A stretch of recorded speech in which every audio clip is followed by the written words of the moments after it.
Prepare to meet some of the best people in the world who all happen to work here at Silver Hill Hospital. They have contributed to our historic culture and are the true definition of excellent work ethic. You are now clocked in.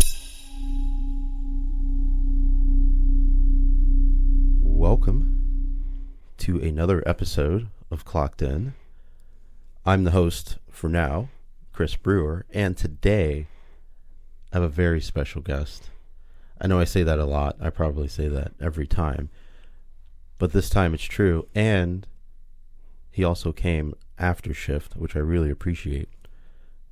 The one, the only, Phil Galayda. Phil, welcome. Hello. That was good, right? Yeah. Yeah. So like I said, I appreciate you coming after shift. I know you probably had a long day. You've been here all day. I've been here maybe half the day, but that's all right. I'm still working hard here at Silver Hill Radio. So for the people who might not know who you are, Sure. the way that we met, we were both psych techs. Yes, we were. Yes, here on the floor at Silver Hill. You during the day, me during the night. Mm-hmm. So we always cross paths, and I guess I don't know what's your title now. Like, what have we transitioned to now? I didn't know what to put as your title yet. Sure. So my title now is Psych Tech Educator. Okay. So transitioned from Psych Tech back in the day to Senior Psych Tech about a year ago and change. And my latest promotion is now Psych Tech Educator. So what I do now is I round on the units to make sure like techs are doing the right thing, offering education where I see it. I also do the ongoing trainings, so like CPI. I assist in like scheduling CPR and stuff now too. So more of like an administrative support kind of role. Nice. Yeah. Okay. It's kind of, I don't want to say a long ways away from where you started, but it's still in the same realm. You know? Of course. Yeah. Yeah. You still float around to the units. Mhm. Okay. So. Help people get breaks if needed, especially when like the acuity gets high. Oh, that's good. Yeah. So you're like a supervisor-ish. Of sorts, without the title. Or without the salary. Right. Well, it's a unique, I think you have a unique title. I do. Psych Tech Educator. That's right. Okay. So we're going to write that down later. Okay. That's going to be on the title card. And I have to make sure to get it right. And this is another thing I've talked about with a few of the guests here about Silver Hill itself, is that they are very open to collaboration. Yes, they are. Yeah. You bring an idea or you have, a new approach to something, they're willing to work with you, collaborate, try something different. And now we have people like you, brilliant people like you, who are psych tech educators, when I didn't think that would even be thought of. You know what I mean? Like a few years ago, I didn't even think that would be a thing. But well, I mean, in fact, like with my tenure here, I helped get the senior psych tech role up and running. So now we have 5 senior psych techs across some shifts and across the units, the inpatient units. So I think they're doing a great job. We collaborate well together. We meet on a regular basis. Talk about things that need improvement, things to keep an eye out for. Yeah, that's great. Yeah. We had John Husel, who's a senior tech. And again, it's like you have, I don't want to say the option, but you have the ability to sort of try new things, shift into new roles. At some point, people have like multiple roles, I mean, I do, you do, John does. So it's interesting to see that and to work for a company that sort of fosters that, I'm very grateful for the opportunities that Silver Hill has provided me over the years. Some have been a long time coming, but we're here now. Right. And the opportunities to like make this a great place to work and provide the best possible patient care is limitless now. Yeah, I think we're only limited by, I guess, our imagination, That's right. The things we can come up with, including this show. We also talk about how a lot of things were made possible through collaboration. We've mentioned our old nursing manager, Sharon Kowalchuk, and how she was very open to sort of just collaborating. Very, like, you can literally just go open door policy, just talk with whoever, you know, at any time, as long as obviously people are available. It's not too busy. And she would show up on the units, and I guess it just adds to this lore, the history. You know, it transcends us. You know, it's way past us. The reputation here. So I just kind of feel grateful, like you, to be able to add to it. You know, Of course. you know? Yeah. And this is part of it. So thanks for coming. Absolutely. I'm happy to be here. Yeah. So a long time coming. When did you start here at Silver Hill Hospital? So I just celebrated my 10-year anniversary. Oh, nice. So 10 years ago, I started as a per diem psych tech. Per diem for not very long before getting added into the fold. And I've spent 99.9% of my time on the ACU, the acute care unit. So helping the patients there, working with the team there, with the other psych techs, other psych nurses. So that's where I have a majority of my experience here at Silver Hill. Yeah. 10 years. Did I miss the email? I'm sorry. I'm sorry. I know I missed the barbecue. I think I was working or something. It was a good time. I was probably here, but yeah, no, I heard it was a good time, and I'm assuming that's probably where you celebrated it. So That's right. That's great. Yeah. So congratulations on that. Thank you very much. Well deserved. And like I said, I always saw you in passing in between shifts. So it was briefly, and we did collaborate teaching CPI together. That's right. Yeah, which I kind of miss. You know.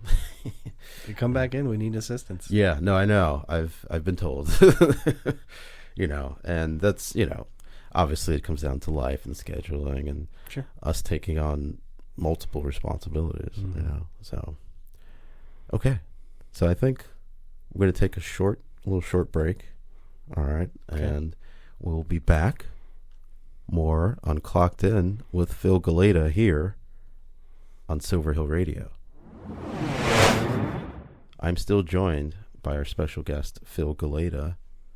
Phil, thanks again for showing up. Absolutely. I'm happy to be here. Yeah, I'm glad you're here. And I'm glad you got to... Have you been to the radio station?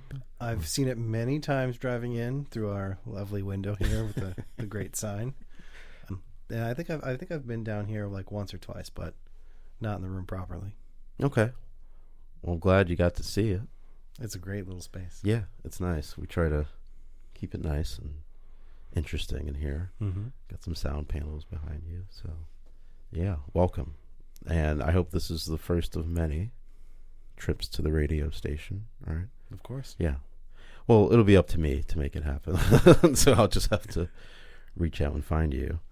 And I think you were starting to tell me before that you have some experience Yes, I in do. radio. During my undergraduate days, many eons ago, I spent some time in Columbus, Ohio, Bexley specifically, my alma mater there, manning the radio station. So I would do some short pieces, cue up some songs for a couple hours, and I got college credit for it. Nice. Yeah. Wow. See, I was late to the whole thing of college radio stations. I've been to a few colleges in my time as well, and I just never thought to check it out and volunteer, at least, or work at a radio station on campus. And it sounds like it's a fun thing, you know? Yeah, I mean, it really was. I mean, they still had a lot of the old records still lining up on the walls, but at the time that I was there, everything was like already transitioned to an electronic format. Okay. So you had your big list of songs, and you would drag and drop things based upon genre or whatever. Yeah. Yeah, not much has changed, honestly. Yeah. Yeah. So, yeah, we've kind of, I mean, we still have some CDs here, as you can see. And I'm still a firm believer in the old-fashioned way sometimes, you know? So if there's just, like we were just discussing, some slightly obscure artists and songs that maybe you can't find digitally, hey, if you happen to find a physical, you know, we have a CD burner here somewhere, so, you know, I'll take the time to add it, you know, do it the old-fashioned way. Nice. Yeah, there's nothing wrong with that, right? You can't find CD burners, really. I mean, you can find them, but they're not as common as they used to be. So, I mean, yeah, when I was growing up, like, that was the thing to do with all your friends, right? that's right. You go on those shady websites and then download all the music and then burn them and play them in the car to the Friday night football games and like pass them out to all your friends. Yeah. And it's funny because I also think about, so you were just talking about the transition from like digital or physical to digital. And I remember that growing up too. Like I remember, I had CDs forever. I still get CDs, but a few of my friends started coming to school with MP3 players. And I'm looking at these things and I'm like, what is that? It's like a little cube, it has a little screen. I'm like what is, like, to me it was just like alien tech. I'm like, what is this? I don't know what this is. He's like, it's an MP3 player. It holds 100 songs or something like that. I'm like, whoa, 100 songs. What about those CD subscription services? Yes. Did you ever buy part of those? Oh man, they're showing my age now. Yeah, well, back in my day, Netflix, those were DVDs that got sent to your house. That's right. And you could order CDs through the mail. Yeah, you had to send them back, or else there'll be a penalty. That's right. Yeah, I often think about things like that. Blockbuster, that's definitely not a thing anymore. No, because of Netflix, like you just said. Those things kind of just replaced each other and surpassed. I don't even know what will be next after Netflix. That's kind of the way, is to have one server or one site to just stream things limitlessly. Can't really beat that. I mean, who knows? Maybe it's going to be the Neuralink. Oh, that is, So I'm glad you mentioned that, because that's a thing. It's real. It is real. Yeah. You've probably seen, I think it was a brief video of a guy who had it successfully done, and he was drawing something. I don't know if it was on like word art or something, but he was just drawing this picture with Neuralink. Wild. And I'm like, that's amazing. Like, part of me doesn't want to believe it.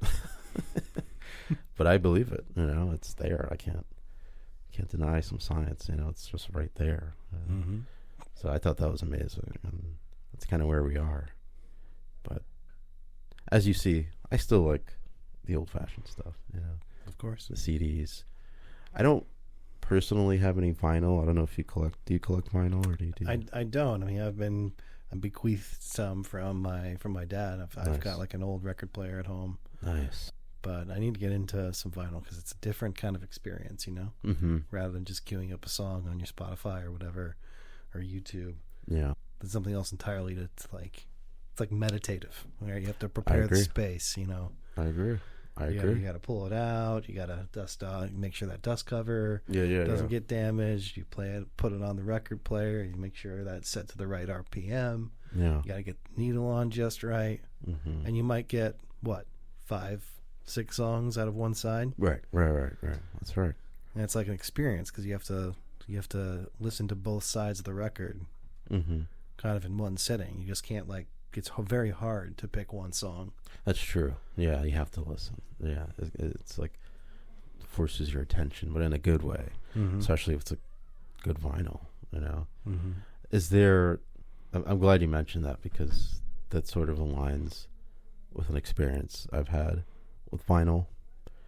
And do you have an experience that you can recall specifically with like using your vinyl or being in a space where there's vinyl or? I mean, I'm sorry I can't, but Yeah, I do. right. I mean, I do recall though, like while I was growing up in my dad's office, he would have all of his records, and he was meticulous. Yeah, sure. He would have like all the tracks written out on like index cards, kind of like a library style sort of way. And then all of his records were alphabetized. Nice. Like I could tell that like for that medium, he has a great respect for it. Yeah. That's. I mean, you nailed it before. You mentioned that how it sort of sets the scene and the environment. I'm just thinking about a get together I had maybe a couple summers ago, just with friends, and the person's house we were at, she put on the Talking Heads. You're familiar with this band, the Talking Heads, of course. Yeah. So she put on this album, and I'm familiar, but I wasn't like super familiar. And we were already there hanging out and like, playing board games, eating barbecue. So it was a perfect time to just throw it on and have it there. And it forced me to listen. I was like, wow, like this is actually really good music. It's already a good time. It's a good environment. So yeah. And I love how like old vinyl like that it's like a story, right? Like artists back in the day when they built these records, compiled them even, it was an experience as a story from their perspective, right? So like whether it was transitions or the content of the music, one flowed right into the next, near seamlessly. And if it was the juxtaposition between like the tones or like the emotion behind the track were completely different, but it was done intentionally. Yeah. I've learned a lot about the artist choice. They make certain choices that maybe most people might not be able to comprehend or understand, but it's an artistic choice, and it works, and that's part of the deal. That's right. Accepting the art as it is, and I'll do my best to transition between these songs and us blabbing. We will be back. We're going to take another little break, and we'll be back with Phil Galayda clocked in here on Silver Hill Radio. And we're back. Silver Hill Radio, clocked in with Chris Brewer and my guest, Phil Galayda. Phil, thank you. Absolutely. Love to be here. I'm glad you're here. Yeah. Like I said, this will be the first of many. I'll make sure of it. And there's times where I sort of like to do occasional things. I don't want to, like Halloween or, oh, sure. We try to keep it festive here. Yeah. Or keep up with the season. And there's a doctor here, Dr. Tanvi Gandhi. Do you know? Yes, she's over in the Martin Center doing the wellness stuff. Yeah, that's right. Yeah. So we've collaborated a few times here, actually. So she does guided meditations, and I mean, she does these just improvised right off of, just right in the moment. She kind of just starts, starts with a basic topic or feeling, and then just goes from there, and guides you through a meditation based off of that. I mean, it's really cool. I've got to witness it, and she's brought it here, and we've recorded it, just added some music behind it, and it's probably one of the coolest things I've ever experienced. That's pretty sick. Yeah. So I'm like, oh, well, that's why she's here at Silver Hill. You know what I mean? She's doing that, like you said, the wellness stuff. She does a lot of yoga. She does the crystal bowls now, which is really cool. Sound baths. Yeah. Sundays, I believe Sunday afternoons at the Martin Center. So again, we're going back to the collaboration and the openness to new ideas, and it's all based in wellness and mental health and getting better. So why not try it if it's proven, it's documented, evidence-based. It's the same with like art therapy, music therapy. Like, let's try it, I love that. I love that about this place. Yeah. So Tanvi's been here plenty of times on the radio station, and we did meditations here, but we also did sort of like specials shows. Like she's into like the summer solstice, winter solstice, things like that, New Year's, kind of, being in touch with nature and in tune with all that. Because, I mean, it is all around us, it's, so it's kind of best to flow with it, than to go against it. That's right. That usually doesn't work, So, yeah, so we'll do cool things like that. And we haven't done it in a while just because, again, she's busy doing many other things like most of us here at Silver Hill. But I'm confident we'll get back to that and also expand to other things. So that's why I'm glad you're here. And, there's a lot of people that I'm sort of putting out the feelers for to get here on Silver Hill Radio, this show, other shows. We have a few other kind of interview-based shows on here as well. One is called Conscious Mind, where that's primarily with the doctors here at Silver Hill. Okay. And it's really all about them, what they do here, their expertise. It's really cool, very informative. That's also on Silver Hill Radio, YouTube. And now we're getting these up on Spotify as well. Oh, nice. Yeah, so we're sort of expanding.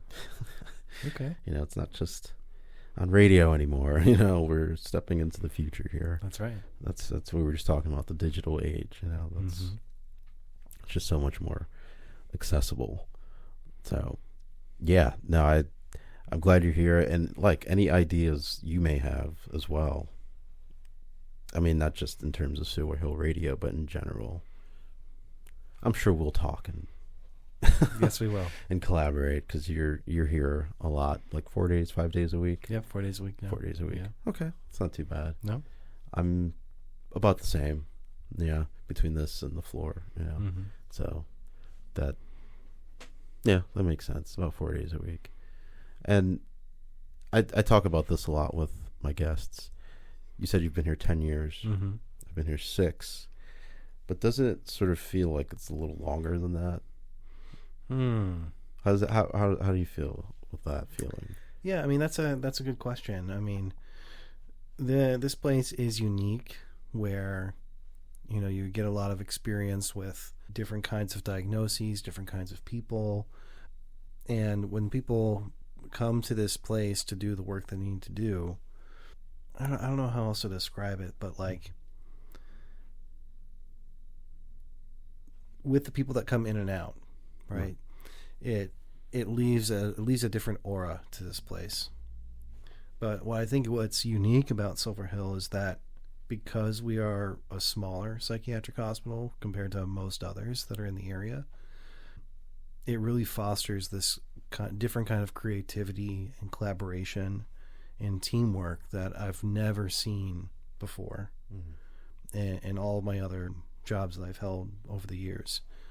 And that's what I've really grown to love about this place, is that we constantly try to improve, we constantly try to innovate, and we welcome those things.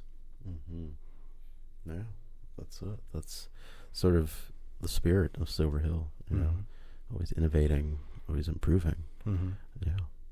Thank you for sharing that. That was like, of course. I kind of like when those little nuggets of wisdom are shared, not even just between us, but even between us and the patients. Oh man, I mean, like they have. Listen, like I've learned just as much, if not more, from the patients that I've helped to treat over the years than I do with like direct colleagues. Like it's remarkable. I mean, I can think of a dozen people just off the top of my head, between people that have a great love of music, like you, like other people that have come through these doors and shared those passions with me. We've rejoiced in them, we've shared them, we've like laughed and cried with them. Like that's what makes Silver Hill special. Right? It's the people here. It's not just the space. It's not the treatment. It's the people. Yeah, and that's that's coming from you and I, and from the patients too. I mean, they let us know when they feel appreciated and heard and respected, and I think that's important. Obviously, it's important in their treatment, but it's important for us as well to sort of uphold that, and pass it along to other colleagues, other patients, just the community in general. That brings me up to another idea that I've leaned into with my time on the floor, is this passion of music is worldwide, right? And all you have to do is open the right door, knock on the right door, so to speak, and you like what comes from that conversation is remarkable. Like I can be talking with a particularly depressed patient, right, and share a particular song with them that resonates with me, and their entire affect completely changes, just for a brief moment. But it's about stacking those moments day after day, and seeing that kind of effect that it has on a patient is remarkable. Mm-hmm. You know, and it's just the love of music. Yeah. It's like, hey, have you heard this new song yet from this artist? Wait, they just released something else? I want to, sure, I want to hear that. Yeah. Right? Mm-hmm. So bonding over that with our patients is something that's really benefited me over the years. Mm-hmm. Yeah, it truly shows the healing power of music, which I'm a firm believer in. Absolutely. And I'm sure you've met the music therapist here, Mm-hmm. Matthew. Mm-hmm. Great guy. I literally just met him this year. And I'm just, and I'm kicking myself because I'm like, I should have known this guy from the beginning. Yeah. But working nights, you're sort of distance from a lot of people that work here, which, that's part of the deal. Mm. But yeah, I mean, he's so enthusiastic about music therapy and just music in general, Mm-hmm. and sharing it. And I was fortunate enough to sit in on a group, Mm-hmm. and just being able to, like you did, just have that open and honest conversation about something that kind of transcends, a lot of things, religion or, Mm-hmm. Some things you shouldn't talk about, but that doesn't matter because you have a common interest in music, Mm-hmm. and how it makes you feel. And so I totally agree with that. That's like, it's huge. Like I don't know if I can ever do what Music Matt does to the level that he does it. Yeah. But one of the most fun groups that I've run over the years, and sometimes they're kind of placeholders, to be honest, like when a group gets canceled or we're in the middle of a snowstorm or, some things that interrupt our treatment here, is an impromptu music group. Nice. And how that usually happens is like I ask the patients to think of a song, think of an artist that means something to you. And, I'll make sure it's clean. Yeah, sure. I'll research it first, look at the lyrics and all that. But then I'll play it for the group, and then we'll listen to it. And then at the end, we go around the room and share an emotion that the song made you feel. Right? And just that little prompt, it's so wild to have patients reflect back to you what they're feeling from a particular song. Mm-hmm. It could be the most brightest song that you're like, oh, this is so uplifting. They're going to feel great about this. Right. But from a depressed person, what are they going to hear? Yeah. They're going to feel the sadness. Yeah, exactly. The Right. sorrow, Or the sorrow or the comparison to themselves. Like, I can't reach that right now. So I feel sad about it. Mm-hmm. But doing it in this group setting makes it feel safe, Right. makes it feel approachable. So I love those kinds of moments with the patients that I meet. Yeah. I'm glad that we're kind of on this common interest and common mindset about music, Mm-hmm. because that's exactly how I feel, you feel. Music Matt, is that what they Yeah, Music Matt, yeah. That's just, it's universal. So I'm glad we can sort of agree on that, and just, yeah. Thanks, Phil. Of course. Of course. Yeah, speaking of music, let's get back into the music. I'm not sure what's going to play here, but we'll let it play, and we'll be back more with Phil Galayda, clocked in here on Silver Hill Radio. And we're back, clocked in, Silver Hill Radio, Chris Brewer with Phil Galayda, and we're talking about interesting musical choices. Yes, we are. And I just can't help it. I mean, so I'm putting placeholders in between our talking segments, Mm-hmm. and of course Dolly Parton is I mean, I sort of picked it intentionally, but then when when you hear it, it's like, all right. But listen though, like it's still remarkable because I know we were just talking about like the power of music, right? Yeah, yeah. And growing up in the means that I did, or the manner that I did, I was sharing with you like my dad's his strong feelings towards records, Mm-hmm. and vinyl records, and I would oftentimes like wake up on a Saturday morning to him like making breakfast, Mm-hmm. listening to like Dolly Parton, Yeah. or Patsy Cline, Yeah, yeah.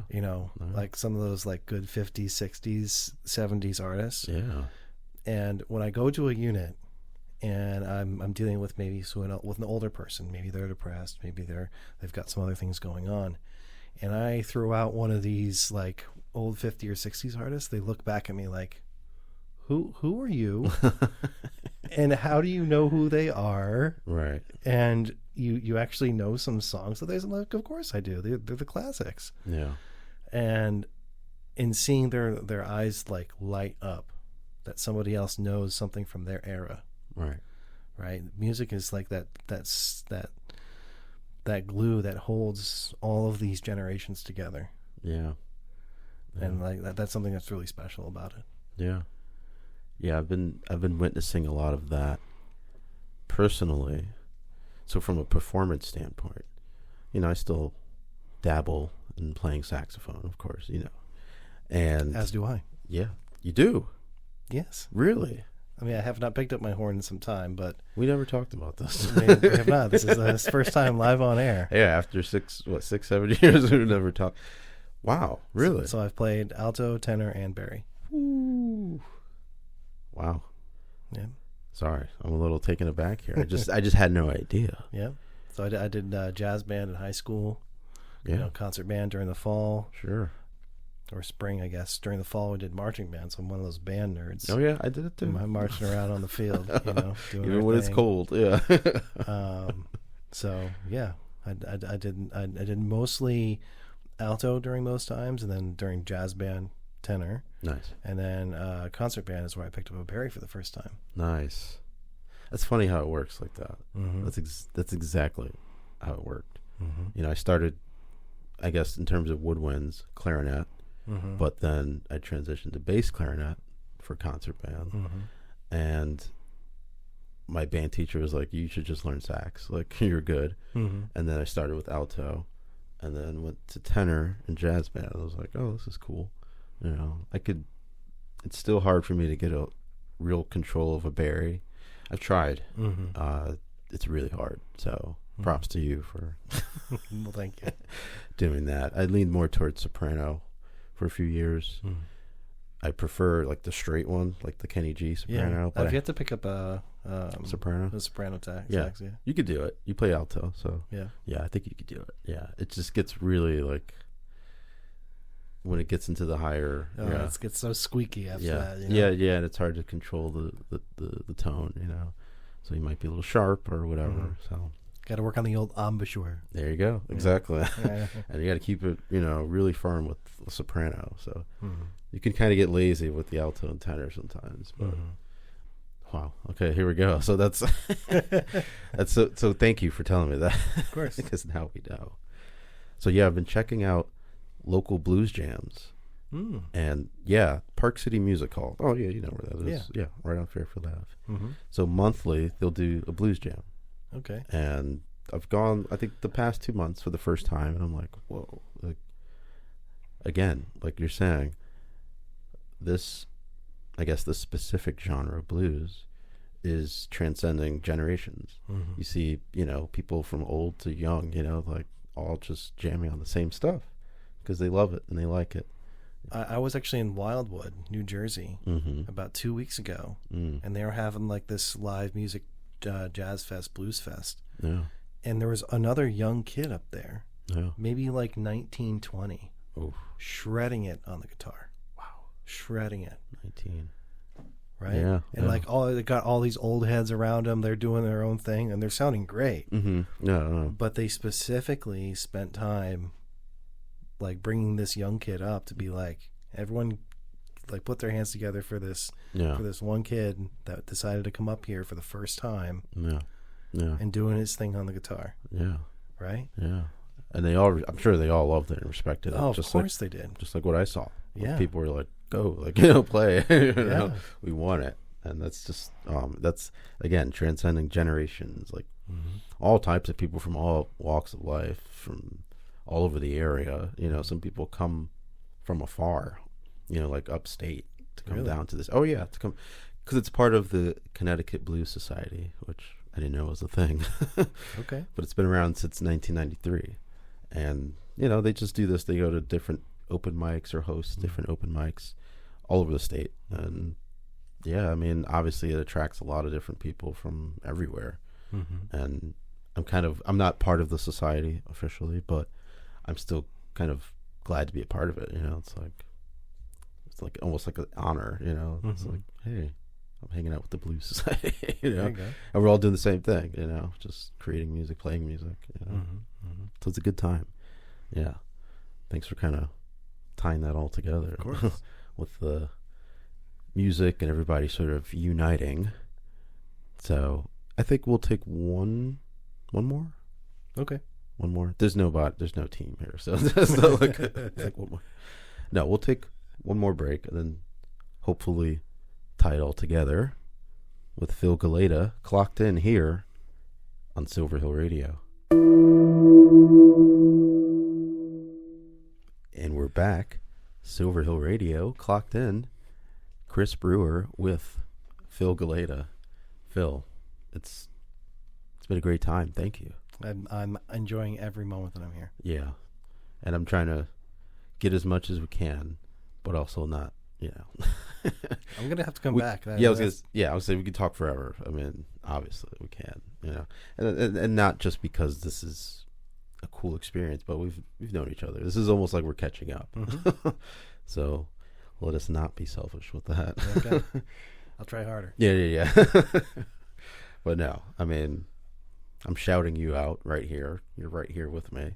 But, it feels right to shout out Molly Norton as well. We were just talking about how she's keeping this thing running. And again, another person that wears several hats here at the hospital, at the radio station, just in general. So definitely grateful for her, as we all are. I remember when I first got here, she was one of the first people I met. I'm pretty sure it was through the orientation thing. But there's certain people that leave a good impression on you, very memorable, and I talked to my dad about this. Like, you never forget how people treat you, That's right. and no matter what, no matter what happens, you never forget that. And I never forgot the orientation. I remember everybody I met. Mary Ellen. Her name, of course. Yeah, her name popped up a few times too. Of course. Without even, me saying anything, but I've always, thought about it, I remember those people, Jack, we talk about Jack, and they're all just part of the team and all part of the collaboration. Jack too, I mean, he's another person I really respect, Jack Coffey. I mean, his attention to detail. I don't work with him as often as I used to. They do like the week on, week off thing, so Sure. I'm always on the off week. If I happen to pick up in the middle of the week, I might catch him, but usually I don't. But whenever he's working, I'm like, all right, yeah, it's gonna be a good night. That's right. It's a good guy. So yeah, no, definitely shout out to Jack Coffey. I mean, there's so many people we can shout out. I don't want to. We could be here all night thinking of all the people that have left an impression on us over the years. Yeah, but it's true. You never forget that, and I think that's sort of what we try to bring to the table as part of the Silver Hill family, especially dealing with patients. Of course, try to bring that same welcoming, so they don't forget and they fill out those silver star things, and it means something. It's not just a star or a pizza party, whatever. That doesn't matter. It's really that the patient took that time to say, hey man, like I'll never forget this experience, this specific person. I see a lot of the individual shout outs and I'm like, wow, like this is really impressive. And you'll see some repeats, but for the most part it's just all over the board. Like everybody's getting shout outs and mentions, and it just feels good. Well, they deserve it. I mean, they're the ones showing up every day to support the patients that we help treat, that are in the lowest points of their entire life, oftentimes. And like something as small as like waking somebody up in the morning, or inviting them to a group, treating them like a person instead of just a diagnosis or a number or a name on a board or something. Treating people as people. That's what like sets our treatment apart. Right. Yeah, and I hear it. Like we talked about, I hear it from the patients themselves. They're like, this is one of the best places I've ever been to. You guys are some of the best people I've ever met. And I'm like, wow, like, thank you. I feel, like, and it's not me just downplaying it, but you really have to take a second to realize the effect that you're having on this person's life, on their treatment. Kind of makes you think like this is a really big deal. Yeah, I'm glad to be a part of it. As am I. Yeah. Oh, I'm glad you're a part of it too. Like over the years, we've collaborated just in passing between day and night. Like if something's up, we'll talk about it real quick. Vice versa in the morning. I appreciate it, man. I really do. Yeah. Too bad you're not on the floor as much. But that's what I want to continue. Like in Yeah. this role, like I want to leave my mark on the culture here. Yeah, absolutely. Right. So whenever we stray away from that for one reason or another, that we can come back and get to the reason why we decided to show up here. Yeah. Right. Because it's easy to get distracted sometimes about like the stuff we've got going on at home or the other places that we work or the other obligations that we have. Right. But for the time that we're here, we need to be present and we need to work together in order to perform the treatment that we're here to help support, Well, it's like I say with my other show, Silver Sounds, whether we like it or not, we're all in this together. And that's what you said, we're working together to just make our lives better. So thank you for working together with me here for this show, this episode, this experience. I really appreciate it. And yeah, let's just keep working together. I'm happy to be here. Yeah, you are here and I'll be here. So thank you, Phil Galayda, and thanks everyone who have been listening to Clocked In here on Silver Hill Radio.